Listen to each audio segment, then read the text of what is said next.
Hey guys, thank you for tuning into another video. Before I continue and go over the mod list, make sure you guys subscribe and hit that like button for more videos. I'm starting to post more. I'm trying to post more weekly, not weekly but daily, at least 1 or 2 videos a week on this car. Obviously the content that you guys like to see the most is racing, and with this weather, 100 degrees out here, the racing scene's not really active. It's also kind of dead. But definitely gonna have to push out those videos for you guys, so make sure you guys subscribe. I believe 90% of you guys that watch my videos are not subscribed, and 70% of you who are returning watchers aren't subscribed. So if you guys keep watching the videos, you guys keep returning to watch the videos, make sure you guys hit that sub button. It helps the channel grow a lot, and it helps us get recommended for other people to watch. So yeah, without further ado, let's get into the video. Make a quick video pretty much going over all the mods and how to make 500 wheel horsepower for your Infiniti Q60 and Q50. So I get a lot of DMs and a lot of comments on my mod list and stuff like that, and how much I make and who my tuner is. So I just wanted to make a quick video because I realized that I'd never made one like that before. So yeah, so we're gonna start off with the most important thing for your Q50 or Q60 VR30, which is gonna be a heat exchanger. I have the AMS heat exchanger. I have the regular one. They recently came out with the race version, so I have the regular one, which is a little bit cheaper. I got it for like around $700. Second thing is downpipes. I have the AMS full downpipes. They are 3-inch, so that's another really important mod if you're really trying to push this platform. Full downpipes are definitely it. Lower downpipes obviously have some gains too, but if you want to get the full gains and the best flow, definitely go with the full downpipes. Now with that, I have a stillen catback attached to it. It's not a true dual or a 3-inch, which is not the best, but that's what I have and that's what I've been using, and it sounds pretty good. Honestly, it's not really loud, it's not super raspy. Yeah, so I also have the FX 180 high pressure fuel pump, which is around like 2,000, I think, which is probably like the most expensive part that I've purchased for this car. But you're definitely gonna want a high pressure fuel pump if you're trying to reach that 500 wheel horsepower goal. Now to support that, I also have the AMS low pressure fuel pump, and I also have the spool performance ethanol content analyzer. And also another thing that you guys can't see, which is the injectors. I went with the Motor West 1900cc injectors. I've heard a lot of good things about them. My tuner actually recommended me them as well. They're plug and play, so it makes it super easy for install. And yeah, those injectors are working way better. So with those injectors, I mean, they're pretty pricey, but you're gonna have a lot more top end. You're gonna push a lot more power. So yeah, basically you can be uppers of 500s, like 520, 530, depending on how your motor is and how healthy it is and how much your tuner feels comfortable pushing out of it. Because some motors, they just once you start pushing a lot of power out of it on the stock turbos, the tuners can tell right away if the motor likes it or not. So if it doesn't like it, obviously they're not going to push it, but if they see that the motor is doing okay, they can push up to 530, 525 out of it with no problems at all, which is pretty neat for being stock turbos. But yeah, that's another thing, the Motor West.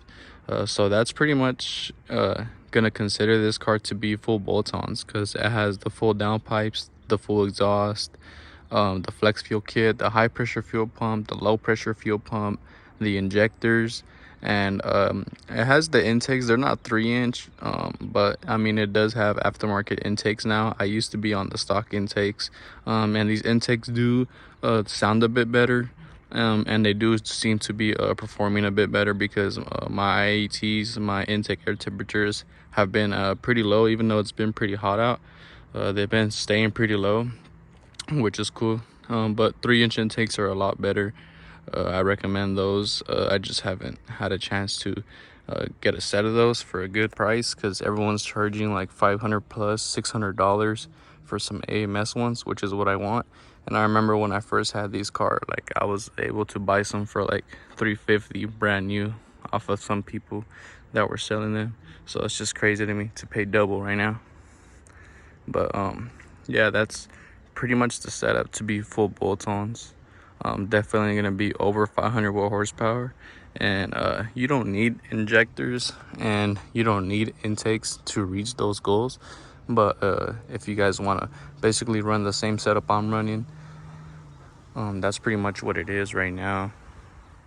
So that right there is the FX 180 high pressure fuel pump. Can't really see it, but that's it right there. And let me go over here. This is the Spool Performance flex fuel kit. So that's the fuel filter there, and it's all wired up here to the ECU, as you can see right here. But yeah, and then it's also wired into the battery, as you can see right there. So that actually helps out a lot when you're trying to pump 91 and you don't want to be on full E every single time. You can easily, with one of these, just pump 91, E30, E50. If you're not dialed in on these maps, then you're not really going to make that much power or run that great. But you can definitely drive it like normal driving on that setup. I'm just gonna show you guys the exhaust.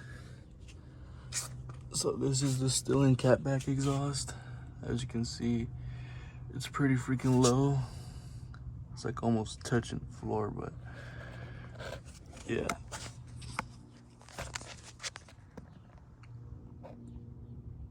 That's a white pipe up there, to a single pipe, to like another white pipe up here, and then the two mufflers.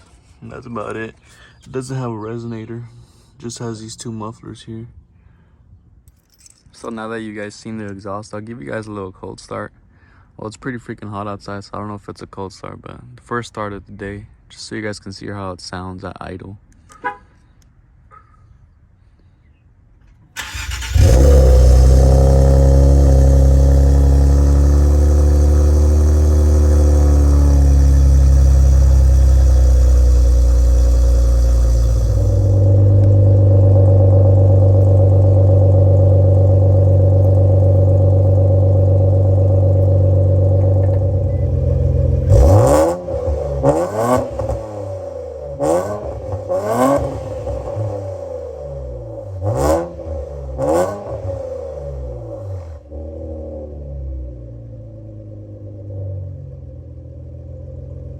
So yeah, it doesn't sound too bad. Like I said, it's not really that raspy or that loud. I've heard louder and raspier, and it's not really my style.